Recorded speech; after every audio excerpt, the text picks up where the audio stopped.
Hi guys, ఇప్పుడే war 2 movie చూసేసి వస్తున్నాము. స్టోరీ లైన్ బానే ఉంది. హృతిక్ రోషన్ గారిదేమో పాజిటివ్ రోల్, ఎన్టీఆర్ గారిది ఫుల్ ఆన్ నెగిటివ్ రోల్. ఏదో లాస్ట్ ఒక 5 minutes తప్ప మొత్తం టోటల్ నెగిటివ్ రోల్ ఎన్టీఆర్ గారిది కూడా. స్క్రీన్ ప్లే బాగుంది, బడ్జెట్ లో కూడా ఎక్కడ కాంప్రమైజ్ అయినట్లేరు. సో బాగా గ్రాండియర్ గా ఉంది. కానీ లిప్సింక్ వచ్చేసి చాలా దారుణంగా ఉంది. అస్సలు లిప్సింకే లేదనమాట. స్టార్టింగ్ లో యాక్షన్ సీన్స్ కూడా చాలా బాగా తీశారు. కానీ తర్వాత ట్రైన్ సీక్వెన్స్ ఫైట్ వస్తుంది, దాంట్లో మాత్రం టోటల్ గా ఫిజిక్స్ మర్చిపోయారు. But it's okay, typical Indian movies లో అలాగే ఉంటాయి కదా అనుకున్నాము. అంటే మూవీ చూడంగానే మనకి ఏంటంటే ఇంకా అసలు ఇది బేసిక్ హిందీ మూవీరా అని అర్థమైపోద్ది అనమాట. అంటే ఇద్దరు ఫ్రెండ్స్ చిన్నప్పుడు అనుకోని కారణాలతో కలిసి మళ్ళీ విడిపోతారు. వాళ్ళలో ఒకళ్ళు రా ఏజెంట్ అవుతారు, ఒకళ్ళేమో నెగిటివ్ సైడ్ కి వెళ్ళిపోతారు. మూవీలో హృతిక్ గారిది, ఎన్టీఆర్ గారిది ఇద్దరిది కూడా ఎంట్రీ సీన్స్ చాలా బాగున్నాయి.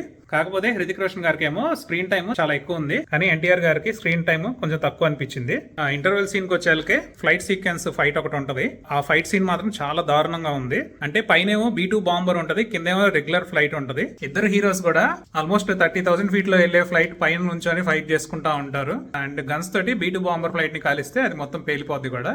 మరి అసలు కామెడీ చేసేసారు ఆ సీన్ ని మాత్రం. కానీ ఆ సీన్ లోనే ఇంటర్వెల్ ట్విస్ట్ ఉంటది. ఆ ఇంటర్వెల్ ట్విస్ట్ మాత్రం చాలా బాగుంది. ఫస్ట్ హాఫ్ కంటే సెకండ్ హాఫ్ కొంచెం బెటర్ గా ఉందని చెప్పాలి. కానీ సెకండ్ హాఫ్ లో కూడా బోట్ సీక్వెన్స్ ఫైట్ ఉంటది, అది ఓకే. కానీ ఆ బోట్ సీక్వెన్స్ లో F1 రేస్ జరుగుతుంటే బోట్ ని తీసుకెళ్లి F1 ట్రాక్ మీద నడుపుతారు. అదేంటో అసలు అర్థమే కాలేదు. ఆ సీన్ చూసారంటే పిచ్చెక్కిపోద్ది అసలు.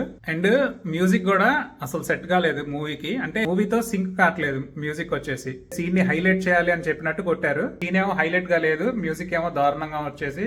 అసలు ఇది హృతిక్ రోషన్ గారి మూవీ, అసలు ఎన్టీఆర్ మూవీయే కాదు. ఫ్యాన్స్ కి అయితే ఓకే, గానీ జనరల్ ఆడియన్స్ కి అయితే డిసప్పాయింట్మెంట్. సో ఓవరాల్ గా ఇది మూవీ రివ్యూ అండ్ రేటింగ్ వచ్చేసి 5.5 ఇవ్వచ్చు. సీరియస్ గా నా ఒపీనియన్ చెప్తున్నాను, కొన్నాళ్ళు మన తెలుగు హీరోస్ హిందీ మూవీస్ ని ఆపేయడం కొంచెం చాలా బెస్ట్, ఎస్పెషల్లీ పెద్ద హీరోలకు సంబంధించినవి. Thank you very much. మీకు ఏమనిపించిందో కూడా కింద కమెంట్ లో చెప్పండి.